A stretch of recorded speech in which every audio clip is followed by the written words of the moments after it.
June 5th, 1967. For decades, the NHL was a small community of 6 teams that didn't stretch farther west than Chicago, and that hadn't changed in a quarter of a century.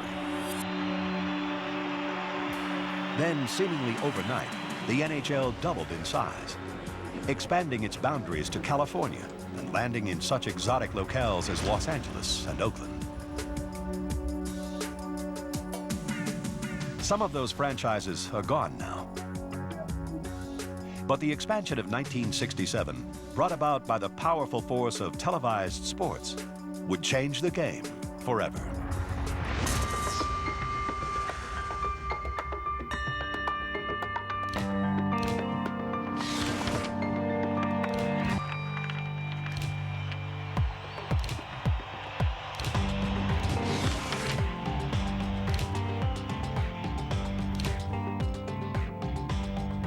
The NHL, like most every other major professional sports league, went through many dramatic changes in its early years. Founded in 1917, the league originally consisted of 4 teams: the Montreal Canadiens, the Montreal Wanderers, the Ottawa Senators, and the Toronto Blue Shirts.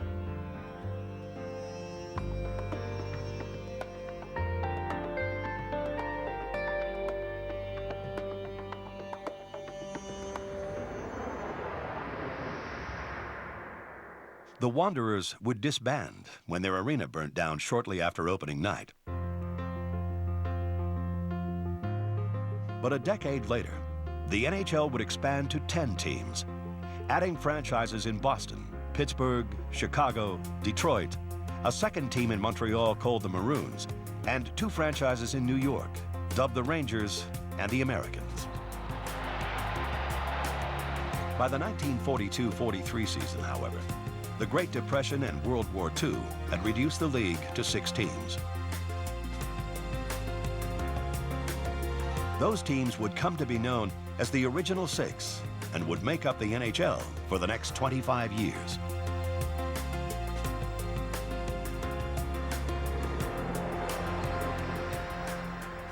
But while the NHL remained the same, the world around it was changing.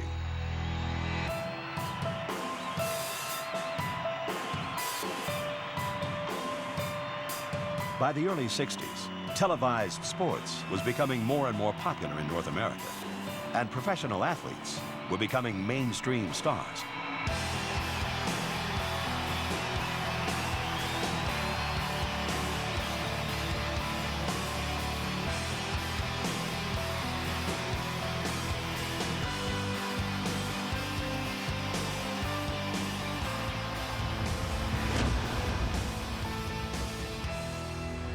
Although it had been an early leader in broadcasting, the NHL was watching its TV contract run out in 1960. The threat of a TV deal going to a rumored rival league in Western Canada eventually forced the NHL to act. And by 1963, a new guard within the league's ownership group, led by New York's William Jennings and Toronto's Stafford Smythe, started to press for expansion. In March of 1965, NHL President Clarence Campbell announced plans to expand by 6 teams. This is the year of the Great Expansion. This year, for the first time, the league will be composed of 12 teams. There was nothing in the papers in Philadelphia about the expansion plans of the National Hockey League. I mean, as far as the papers here, the National Hockey League didn't even exist. And a banker who made the loan to our group that bought the Philadelphia Eagles was from J.P. Morgan, and he was leaving. He came down to tell me he was leaving, and I said, why? And he said, I'm going to work for Jack Kent Cooke on the coast. And I said, well, what's going on there? And he said, well, Jack has the Lakers, and he has a piece of the Redskins and all of his sports properties, and he's going to try to get a franchise, and he thinks he will, in the National Hockey League. So I said, well, what's that all about? He said, well, they're expanding.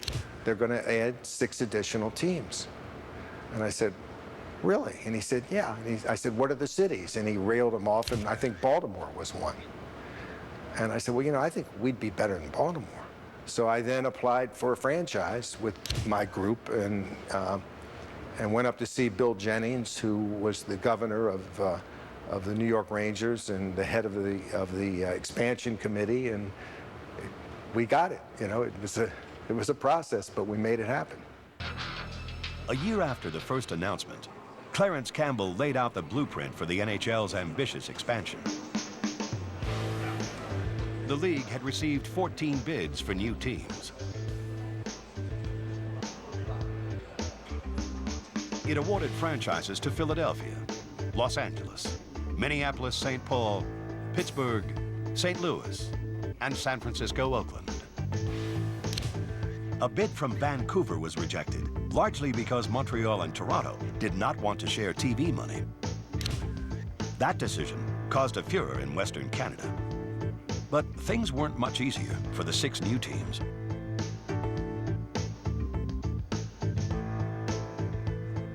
When we went to make the application, they said, well, you have to have an arena. And we said, okay, we'll have it. And you know, we had the mayor call and say, we've paved the way, there's no problems. We've got the site, they'll be able to do it. And we were voted in as one of the 6 new franchises that cost $2 million cash apiece. So on, I think it was June 30th or thereabouts in Montreal, everybody had to have their $2 million presented to the league, get their franchise. And I was scrambling down here. That's another long story I don't want to get into, but Wallman didn't want to be a part of it, so we split. I left the Eagles. That's another long story, but the point is, I was now responsible for getting the $2 million, and I was scrambling to put it together that day before and got it, and was going to wire it up to Montreal to one of, our executive, Bill Putnam, who was up there, and who was the guy that left for Jack Kent Cooke and came back to run the Flyers at the time. Anyway, there was a blackout, the only one ever in the city of Philadelphia, that day. And nothing was being wired, and everything was down and out. And we finally, so they're waiting there for the money, it's not there. We finally managed to route it through New York to get there. And the whole history of how this franchise started was amazing.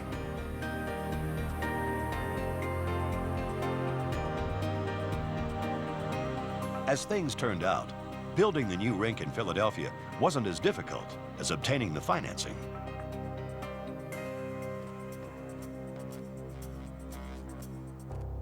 I was involved with a gentleman named Jerry Wallman at the time with the football team, and we decided to apply for the franchise, and I'm the guy who did it all. And so basically we had to build an arena quick. Actually, from the time I had the idea to the time the Spectrum was built was 16 months. The construction period was 11 months, and we got it done in time. But it was quite a thing. I mean, I went to the head of city council here, who I was involved with in getting the stadium for football and baseball down here.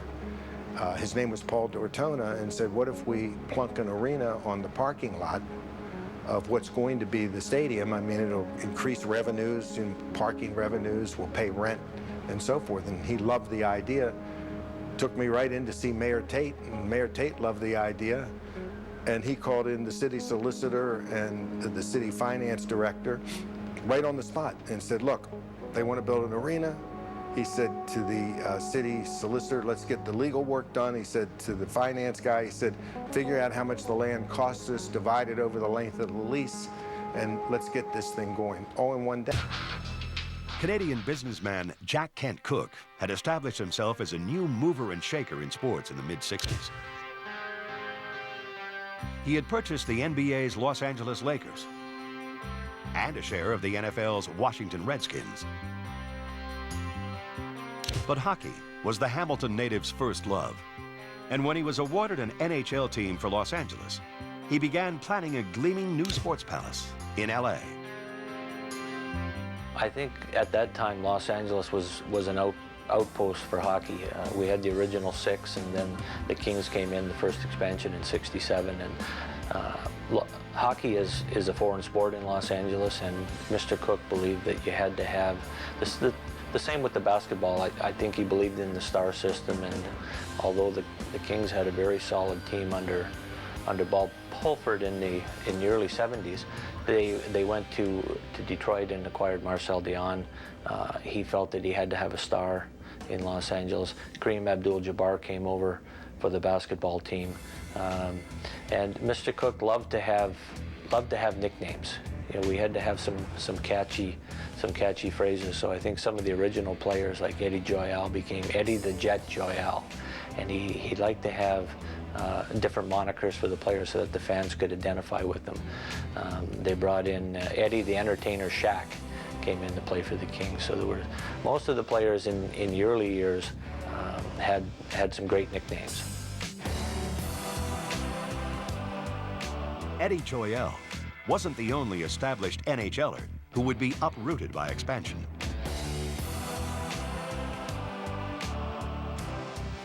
The new teams were stocked with players from the original 6 in the league's first expansion draft, held in June 1967.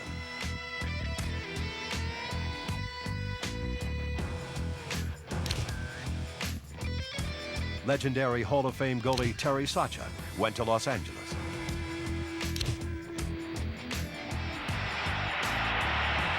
It's all over. The Toronto Maple Leafs have won the Stanley Cup. Maple Leaf stalwarts Bob Vaughn and Kent Douglas went to Oakland after the Leafs won the Stanley Cup. Chicago lost defenseman Moose Vasco to Minnesota, and Charlie Hodge went from Montreal to Oakland.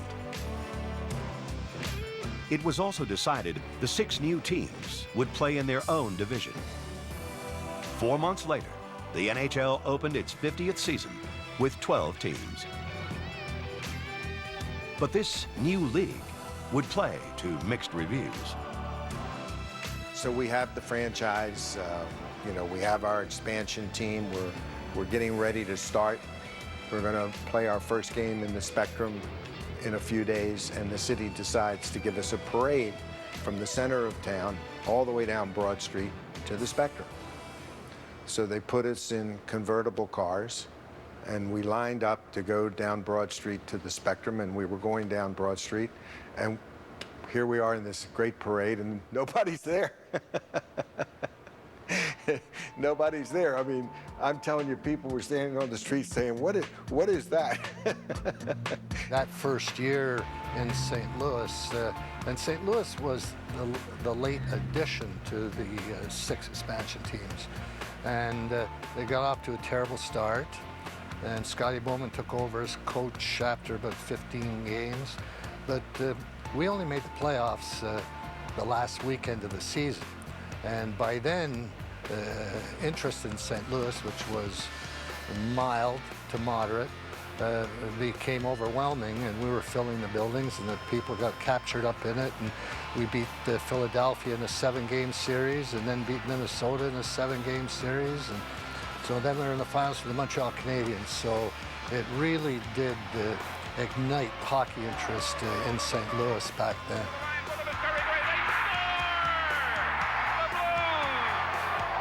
Attendance wasn't the only challenge during the first year of expansion. All of a sudden, at one of our events, not a hockey event, the roof, quote, blows off, end of quote. Well, actually, it was tarpaulin, you know, covered the roof, and it left a big hole, and we could have fixed it in 24 hours. But it became a political football. They closed the arena, and we had to play our last 8 regular season games on the road. Also, we had to refund the money, which I didn't have. But the bank was so impressed with what we had done up until that time, they came in and said, how much do you need? And then, of course, we recovered the money from a very reluctant insurance company because we had business interruption insurance, which saved us, quite frankly. But I mean, we had to play on the road to know people. You know, we went to a couple of places, and we finally ended up where our minor league franchise was at the time in Quebec City, and that's where we ended up. We still won our, you know, division.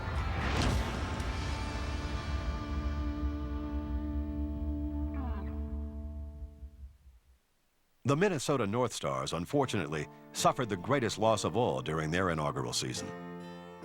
The North Stars had acquired U.S. national team member Bill Masterton. Masterton scored the first ever goal for the franchise. But on January 13th, 1968, 4 minutes into a game against the Oakland Seals, he was checked by two Oakland players and fell back onto the ice, hitting his head. Masterton suffered a massive brain hemorrhage. He died 2 days later, never regaining consciousness. His death resulted in intensified lobbying for more hockey players to wear helmets. The Bill Masterton Trophy, named in his honor, is awarded for dedication, sportsmanship, and perseverance.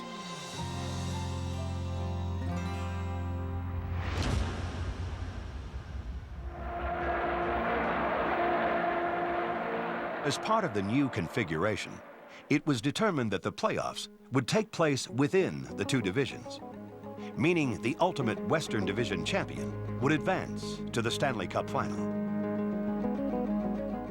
This was great news for St. Louis, who had picked up Hall of Fame goaltender Glenn Hall in the expansion draft. They also augmented their roster with former Montreal Canadiens greats Doug Harvey and Dickie Moore. Under new coach Scott Bowman, they would make the finals in the first year of expansion. They would repeat the next two seasons.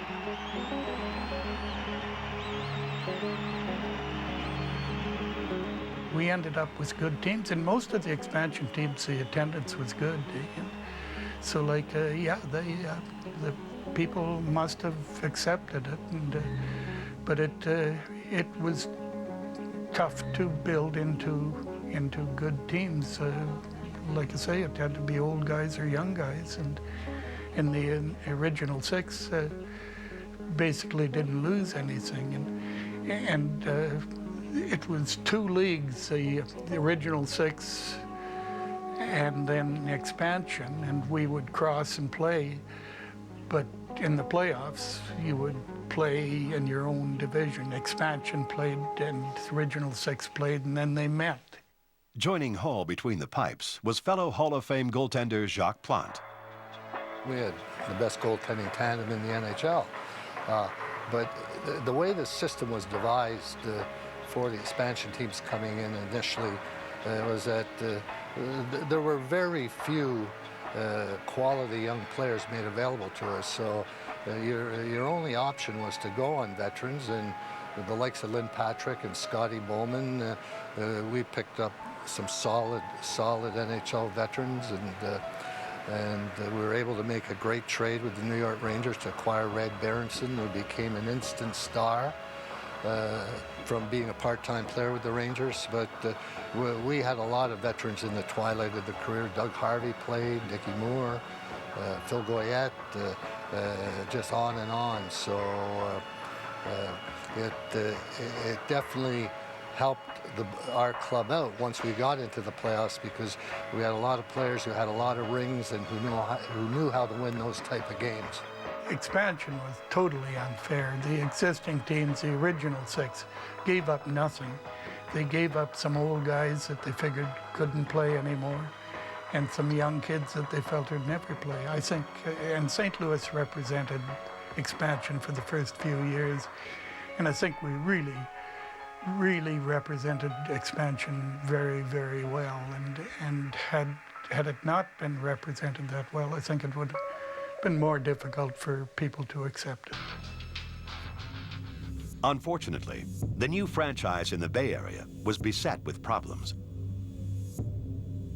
The proposed new rink for Oakland was never built, and after 2 unstable years under owner Barry Van Gerbig, the Seals were sold to the notorious Charlie O. Finley in 1970. It was tough because the first year of expansion in '67, Oakland had been picked to be the best of the new expansion teams, and unfortunately they were a total flop on the ice, and they were a total flop at the box office. The people that took over the ownership of the Seals had asked me to go there during that year, and I was in Pittsburgh and had a commitment there, and I said I couldn't until the end of the year. And so when we went out there, we made a number of changes. We brought in Freddie Glover as our coach, and we made a number of player changes. And we were fortunate enough our first year to go from last place to second place and go to the semifinals of the Stanley Cup. So it kind of created some interest in hockey. And the next year we made the playoffs again. We're eliminated in the quarterfinals. And then the following year, Charlie came. And I'm not sure that Charlie Finley's real interest in coming there was because he really wanted to own a hockey team. He also owned the baseball team, and he was having trouble with his lease. So Charlie looked at hockey as something that to play with, and not really, he didn't really know that much about it. He and I had a lot of battles about how a team should be run, and like I said, eventually we agreed to disagree, and I moved on.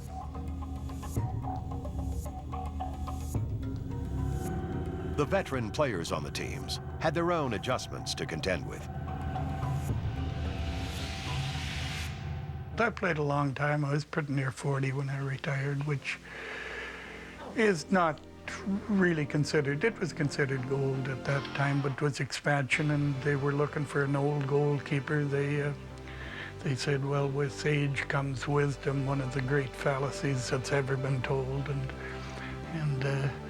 But we were doing something we liked, so I enjoyed most of playing hockey, except playing hockey. It was the great friendship we had with our teammates, and like I say, that when you stop the puck, goalkeeping is a lovely position. It's not a great position when you're letting it in. Pittsburgh was also looking to veteran leadership. Andy Bathgate was brought in to lead a franchise mostly made up of minor leaguers. The team struggled in the first 2 years and went through many changes. Red Kelly was brought in to coach, but still, talent was thin. Unfortunately, tragedy struck in 1970 when promising rookie Michel Briere died after being injured in a car crash. His jersey number 21 was the first to be retired by the franchise. Despite the lack of success and a bankruptcy claim in 1975, the Penguin franchise survived. Their real success would come in the late 80s and early 90s, following the rise of Mario Lemieux.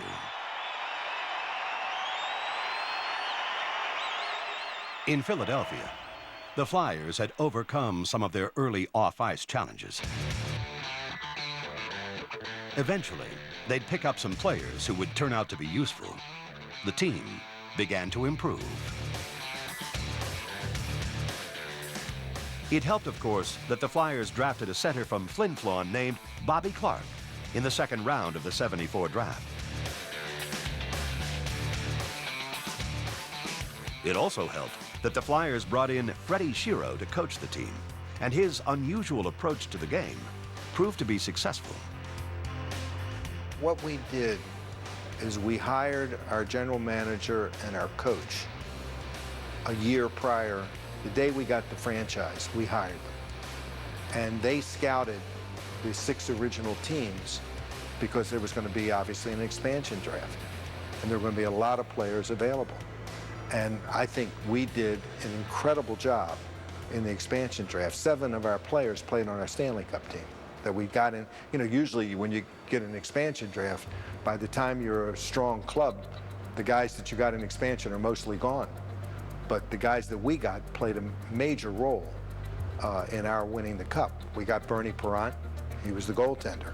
Incidentally, we traded him to Toronto and got him back before we won the cup. But we had Doug Favell as our backup goalie. We had Gary Dornhofer. We had Joe Watson. We had Ed Van Imp. I mean, you know, it was really a tremendous expansion. So that gave us the foundation, and those guys were with us all the way through. And when we brought in kids, you know, they all adhered to our program. And of course, you have to get lucky too. We got Bob Clarke in the second round of the first universal draft. I mean, a little known point is that the first 2 years of expansion, there was no universal draft. We couldn't really get the good players. The original 6 guys kept them all for themselves. And they relented in the 3rd year to have a universal draft. And that's when we got Bob Clark, and he became our leader and one of the great players of all time, and led us to the Stanley Cup along with Bernie Parent and the rest of the guys. You've got to draft good young players, obviously, like you still have to do today. Keith Allen and Mr. Snyder, the year before I got here in the playoffs, St. Louis had really, or maybe it was 2 years before, had really physically beaten the heck out of the Flyers. They're a small team, so the Flyers went out and drafted Schultz and Selesky and traded for DuPont and drafted Bob Kelly, and all of a sudden we were tough. We were tough enough to physically play with these other teams. They couldn't rough, you know, in those days you could intimidate other teams. So once we were tough enough to play, then our skill players could play, and you know, we traded and drafted Barber, traded and got McClish, and all of a sudden we're a pretty good team.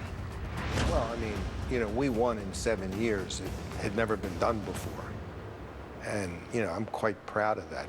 It was pretty spectacular. And this city is a hockey city. And it became a hockey city in the years leading up to the Cup. I mean, it wasn't the Cup, but the Cup was the icing on the cake. And we've been very successful ever since. And when you look at the success of this franchise, it's also interesting to note that when the Hockey News graded the expansion in 1967, of the 6 teams, we were voted least likely to succeed. And the reason we were voted least likely to succeed is because hockey had never succeeded at any level in Philadelphia. And one of the little-known facts is that in the mid-30s, there was a National Hockey League team in this city for 1 year. Had the worst record on the ice, the worst attendance, and went out of business after 1 year. Every minor league team that tried to make it a success in the city failed. So it was natural that they said, you know, we would be the least likely to succeed, and naturally I was scared to death, you know, because I thought we were going to succeed. And, you know, I had put everything I owned and you know, begged, barred, and did whatever I could to put this franchise together. And I said, holy cow, you know, what's going to happen if it doesn't succeed? And so the excitement of knowing that we have a very, very successful franchise, we've been successful, we won the Cup in our 7th year of existence. I think we've been the most successful of those 6 expansion teams, several of which no longer exist, is very satisfying. In the years following the 1967 expansion, the NHL would bow to public pressure and award a 3rd Canadian franchise to Vancouver.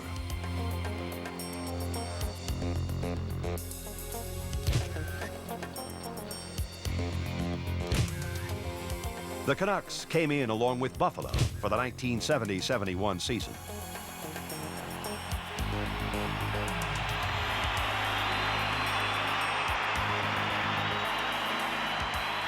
The game would enjoy success in its 2 new cities.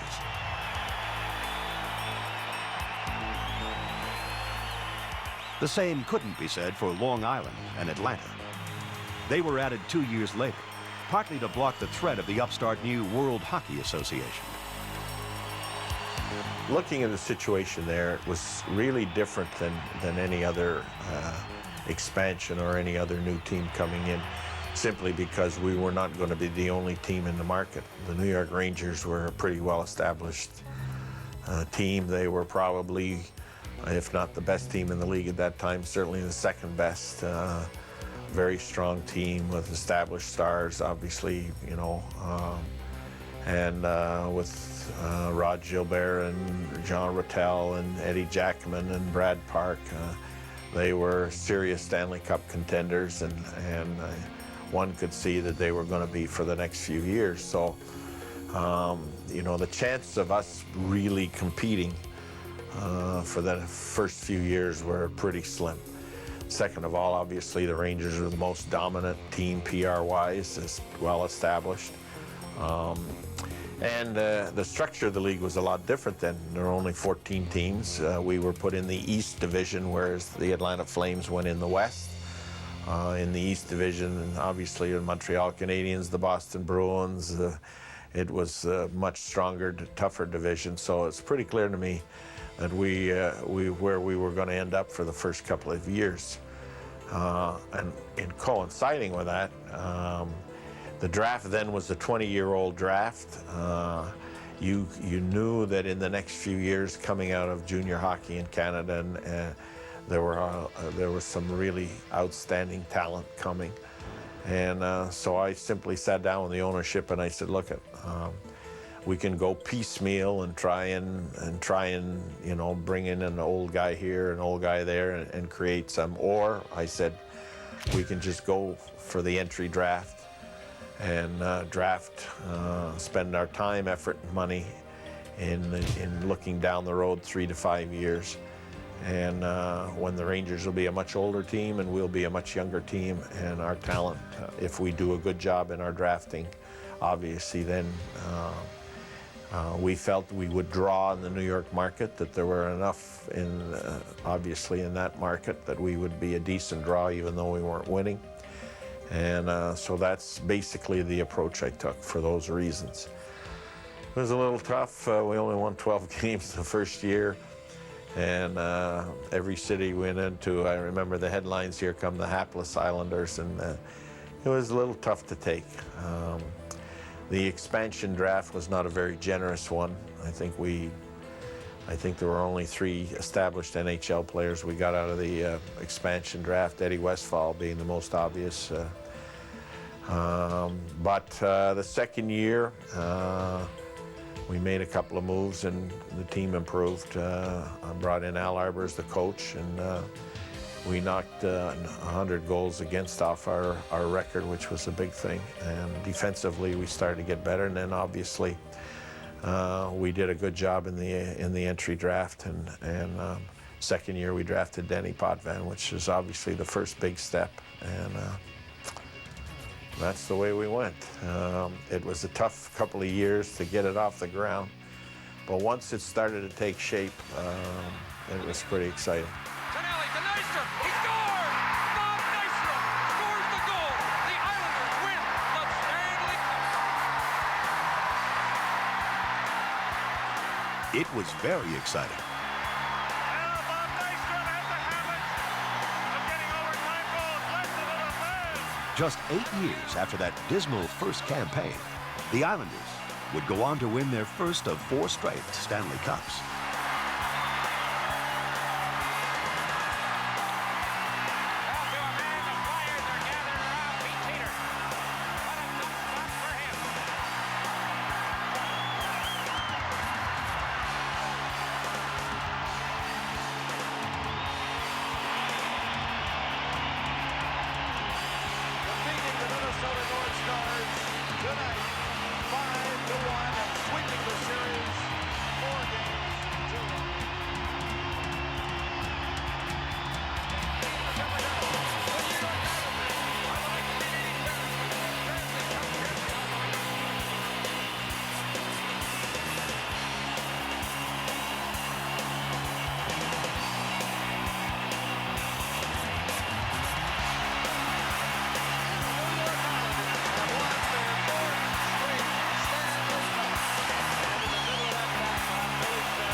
The league continued to change through the 70s and 80s.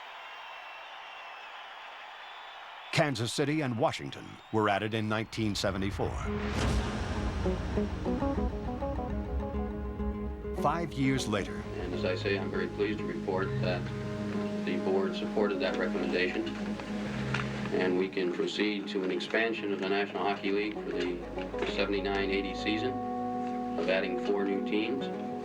There are a number of conditions that have to be met, but the committee and I think the board is quite confident that our friends in these cities will be able to meet these conditions, and that come next season, we will be a league of 21 teams. The NHL absorbed Winnipeg, Edmonton, Hartford, and Quebec from the WHA.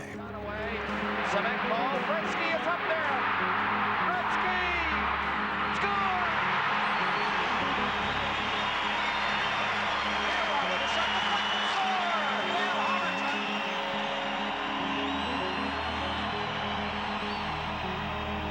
There were also a number of franchise relocations. The Flames would never take an Atlanta and were moved to Calgary in 1980. The Kansas City Scouts would move to Colorado and then New Jersey, where they would find a home. Russell a shot, kicked out by Lindbergh, rebound front, score!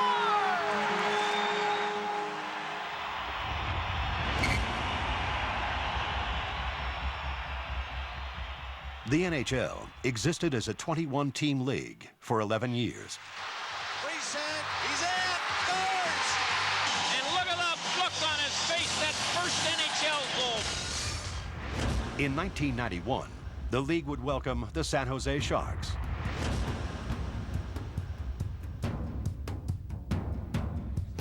Then, Ottawa and Tampa Bay would join a year later. Peter Klima got to a loose puck in the order zone, and it's a 3-0 hockey game. In '93, they continued their move into the Sun Belt by adding a team in Anaheim. The Mighty Ducks raised the bar in entertainment and increased hockey awareness in Southern California. Joe Sacco tries to drive towards the net, shoots and scores! Joe Sacco goes right to the net. The New York Islanders weren't the only team that Bill Torrey helped succeed as a new franchise. In 1993, he was named president and general manager of the newly formed Florida Panthers.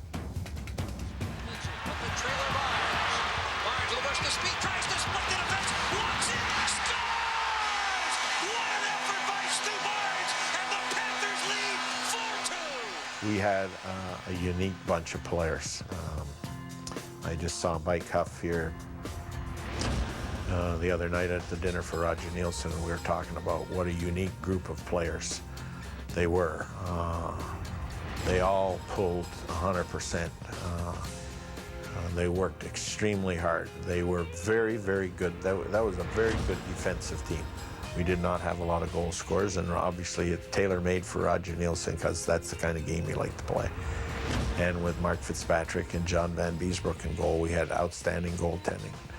We were a hard team to play against. I mean, from an energy, work ethic, never had a team that worked harder. And the pride they had, and they just would never give up. And we started in the playoffs. I think beating Boston gave a big emotional lift to this team. The Bruins obviously were heavily favored, and we beat them. And it wasn't like it was a fluke. We beat them, you know, in a good, solid effort. And I gave our team a big lift so that when we moved on to Pittsburgh and we played Mario and Jaromir Jagr, obviously we were huge underdogs, but we shut them down, literally. And Roger did we just, you know, the whole emotion that our team got on a roll there, it was a great ride. It was a tremendous thing for hockey in Florida. The new arena that we now have and live and play in Sunrise, which is one of the best new buildings built. It's an outstanding facility. We never would have gotten the financing for that done had it not been for that run. So it was a huge thing for the franchise.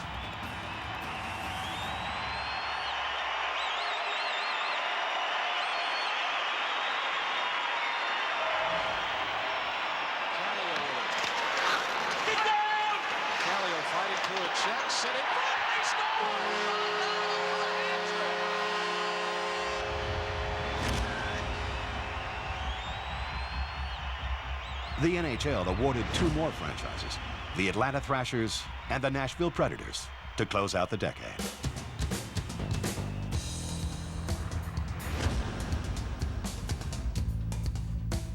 I've never been to Nashville before in my life, and I had heard all of the stereotype descriptions that everybody else had, that it was, all it was country music, and of course I knew it was a non-hockey market, so there's a couple of strikes that are against your starting, but Craig Leopold, the owner, had a vision, had a beautiful new arena, and he certainly sold me on the potential of the city, and everything you do in life is a little bit of a leap of faith, but I think that's great. And they really want you to succeed there. I mean, they're proud that NHL hockey is there in Nashville, and they want their city to grow and to be recognized nationally and internationally. And I think the NHL is a little bit of a vehicle to do that. So we've had nothing but positive experiences of being in Nashville. Watching out of Okun, rebound, oh my, Okun again, and another save as he makes 3 outstanding saves in succession. Despite the previous failure of the Atlanta Flames, the NHL awarded a new franchise to the city in 1999 called the Thrashers. Cutting out of the corner to Holik. Oh, what a save! Davey Rose without a stick, and he slides across. In 2000, the league then grew to its current 30-team format, adding a new franchise in the Twin Cities called the Minnesota Wild and another in Columbus, the Blue Jackets. Shot, Roberts, rebound, Tugna. That's not fair.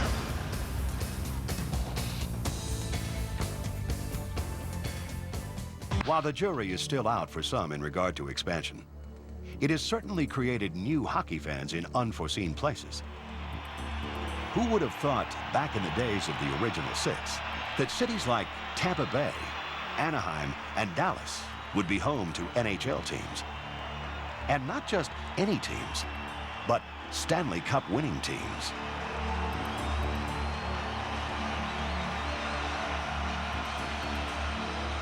I'm in favor of expansion to cities that make sense and to communities that make sense.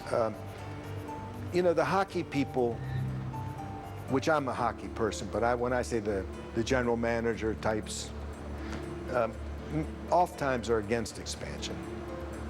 But I think from a business and league point of view, it's a good thing because it expands the sport. The Blues were an extremely hard-working, solid, defensive type hockey team who struggled at times to score goals like all the expansion teams did. But from there you had to build your team up so that you could compete evenly with the existing teams. And it took about 5 years, but finally the expansion teams started to catch up to the existing teams at that time. And then you looked at the Philadelphia Flyers when they won back-to-back Stanley Cups in the early 70s. So the naysayers, say that hockey has, a very small base of loyal fans, that's a bunch of bull. We have millions of fans in the city, and we know what we have. And so it's not a great thing for the city, but more important, it's not a great thing for us, because we've got great fans.